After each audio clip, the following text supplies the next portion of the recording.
ഇന്ന് കറി വെക്കാൻ മടിയുള്ളൊരു ദിവസമായിരുന്നു. അപ്പം ഞാനൊരു റൈസ് മാത്രം ഉണ്ടാക്കാമെന്ന് വിചാരിച്ചേ. അതിനായിട്ടൊരു കുക്കർ അടുപ്പത്ത് വെച്ചു. കുറച്ച് ഓയിലും നെയ്യും കൂടി ഒഴിച്ച് കൊടുത്തു. പിന്നെ ഒരു വലിയുള്ളി കട്ട് ചെയ്തത് ഇട്ട് കൊടുത്തു. പിന്നെ കുറച്ച് കറിവേപ്പിലയും പിന്നെ ഒരു 3-4 പച്ചമുളക് കീറിയതും കൂടി ഇട്ട് കൊടുത്ത് നന്നായിട്ടൊന്ന് ഇളക്കി.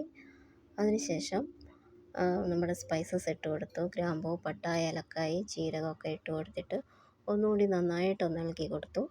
പിന്നെ അതിലേക്ക് കുറച്ച് ഇഞ്ചി വെളുത്തുള്ളി പേസ്റ്റും കൂടി ഇട്ട് കൊടുത്തു. ഇഞ്ചി വെളുത്തുള്ളി പേസ്റ്റിനെക്കാട്ടും നല്ലത് പച്ചമുളകും ഇഞ്ചിയും വെളുത്തുള്ളിയും കൂടി ചതച്ചതാട്ടോ. ഞാനതൊക്കെ ചതക്കാനുള്ള മടി കൊണ്ട് ഇതിട്ട് കൊടുത്തതാണ്. പിന്നെ ഒരു 2 വലിയ തക്കാളി കൂടി കട്ട് ചെയ്തത് ഇട്ട് കൊടുത്തു. തക്കാളി വേണമെങ്കിൽ പേസ്റ്റാക്കിയിട്ട് ഇട്ട് കൊടുക്കാം.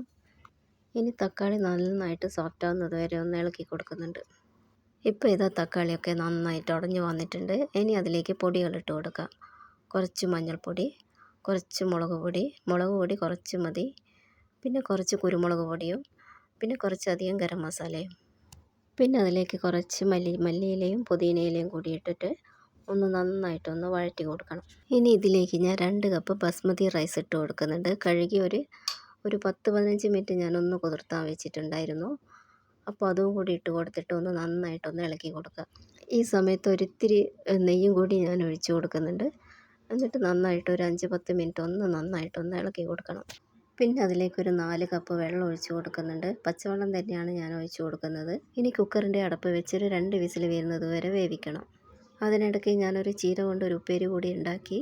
അങ്ങനെ നമ്മുടെ റൈസ് റെഡിയായി വന്നു. നല്ല അടിപൊളിയായി വന്നിട്ടുണ്ട്. കുഴഞ്ഞൊന്നും പോയിട്ടില്ല. പിന്നെ അതിലേക്ക് കുറച്ച് വറുത്ത് വെച്ച അണ്ടിപ്പരിപ്പും മുന്തിരിയും ഉള്ളിയും കൂടി ഞാൻ ഇട്ട് കൊടുക്കുന്നുണ്ട്. അത് വേണമെങ്കിൽ ഇട്ട് കൊടുത്താൽ മതി. ഞാൻ ഇട്ടുവെന്ന് മാത്രം. ഇതിന് പ്രത്യേകിച്ച് വേറെ കറികളൊന്നും വേണ്ട. തൈര് മാത്രം മതി. നല്ല ടേസ്റ്റാണ്. എല്ലാവരും ഉണ്ടാക്കി നോക്കണം. അപ്പോൾ എൻ്റെ വീഡിയോ ഇഷ്ടമായാൽ ഷെയർ ചെയ്യണം, ലൈക്ക് ചെയ്യണം, സബ്സ്ക്രൈബും ചെയ്യണം.